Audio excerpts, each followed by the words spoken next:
Okay. How you guys doing? There you go. Another Tuesday after segment. This is week number 6. This ended last night with one of the most upsetting things I've seen. And I'm talking about, folks, you see I wear this Lion shirt?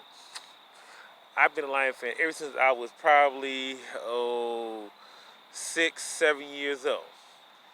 And I didn't see everything, trust me. I can talk about everything from the 1980s. Another one bites the dust for an old Lion to the missed Eddie Murray field goal. I went crying to school afterwards after that. Against San Francisco in the playoff game. Of course, the Barry Sanders 100-yard disappearer. The disappear run against the Cowboys, the Loomis Brown guarantee. The knockout the end zone against Seattle. The pass interference call against Dallas, the fumble recovery for a touchdown against New Orleans in the playoff game. But doggone, it seems like every time we play Green Bay, there seems to be some calls or two going wrong. And it's interesting. This is not the only game I even saw some bad officiating in. The Seattle-Cleveland game on Sunday wasn't much better. I saw Jarvis Landry get called for a quote-unquote blindside block where he just basically touched the guy and just pushed him in. What? So, I don't think I need to rehash the following calls. The mysterious holding penalty on Tracy Walker. Oh my goodness, of course, you're trying to trade Fowler's hand to the face. And the so-called helmet-to-helmet while diving for the football on. So that's Tracy Walker. Had two of the other one, the helmet-to-helmet. What was that? I mean, come on, folks. I have never seen probably Little League referees miss this many calls in 2 games, in most cases. I said, didn't say high school. I didn't say college referee. I didn't say semi-pro football. I said Little League referees miss this much stuff. Unless they're on some type of take system. We'll get into that later on. I'm probably not going to discuss Little League football. I haven't been in any PAL football games in quite some years. I went maybe 2 years ago last time I went to a Little League football game. Because kids I coach in baseball, they actually play football too, and I go to support them. But so hasn't been the case this year. Well, let me get to the point. Number 1, NFL refereeing is bad. Number 2, Lions got it bad. Number 3, my team for life will always be Lions. Yes, I know. How do I do it every week? There are actually friends of mine that actually told me I give up on Lions stories. I'll make a later blog talking about all their stories. I'll probably sit down with a few of them, and I'm sure they got something to say. Number 4, doggone it. This is why I love Lions, but I won't be on their coaching staff.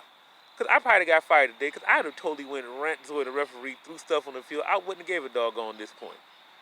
If you're gonna get us, what the heck? Go out and take a couple 50-yard penalties, get kicked out the game, pay a fine, and blast the referees afterwards, and pay another check over.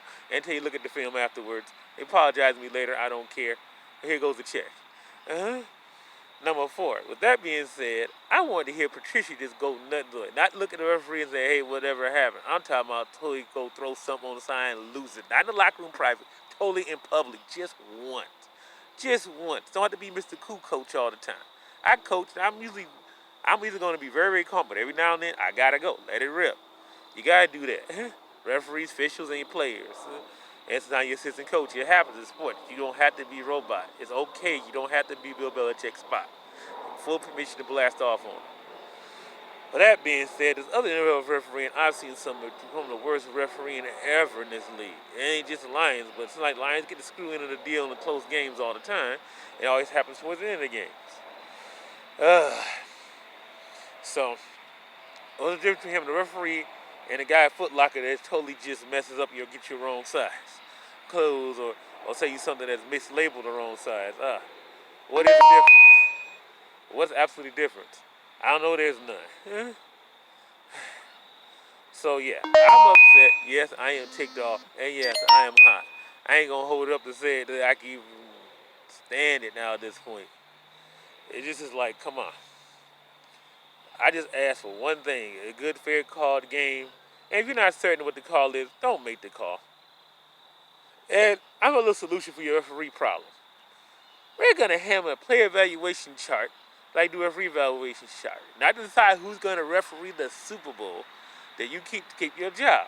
If players can get cut, let's cut referees just like that. So every week or two, I think maybe every 2 weeks, all the referees have to go through the evaluation system and say, okay, what caused they miss? We review film, they missed too many. Hey, they're on the cuffs.